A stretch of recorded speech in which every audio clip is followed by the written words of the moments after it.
In the valley of Nis, the accursed waning moon shines thinly, tearing a path for its light with feeble horns through the lethal foliage of a great upas tree. And within the depths of the valley, where the light reaches not, move forms not meant to be beheld. Rank is the herbage on each slope, where evil vines and creeping plants crawl amidst the stones of ruined palaces, twining tightly about broken columns and strange monoliths, and heaving up marble pavements laid by forgotten hands. And in the trees that grow gigantic in crumbling courtyards leap little apes, while in and out of deep treasure vaults writhe poisoned serpents and scaly things without a name. Vast are the stones which sleep beneath coverlets of dank moss, and mighty were the walls from which they fell. For all time did their builders erect them, and in sooth they yet serve nobly, for beneath them the grey toad makes his habitation. At the very bottom of the valley lies the river Than, whose waters are slimy and filled with weeds. From hidden springs it rises, and to subterranean grottos it flows, so that the daemon of the valley knows not why its waters are red, nor whither they are bound.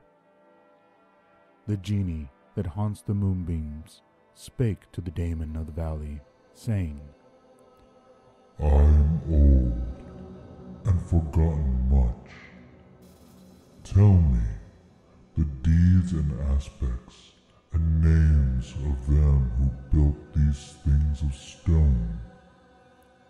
And the daemon replied, I am memory, and am wise in lore of the past, but I too am old.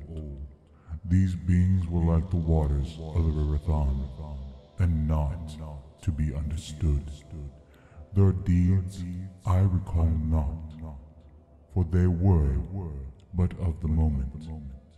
Their aspect I recall dimly. It was like to that of the little apes in the trees. Their names I recall clearly, for it rhymed with that of the river. These beings of yesterday were called man.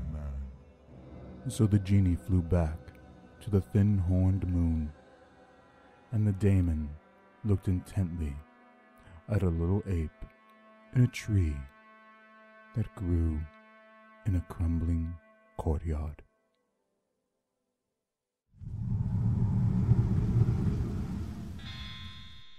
The thing he said would come in the night at 3, from the old churchyard on the hill below, but crouching by an oak's fire's wholesome glow, I tried to tell myself it could not be.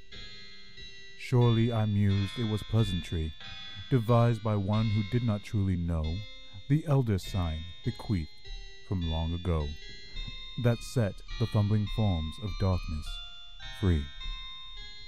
He had not meant it, no, but still I lit another lamp as starry Leo climbed out of the sea conch, and a steeple chimed 3, and the firelight faded, bit by bit.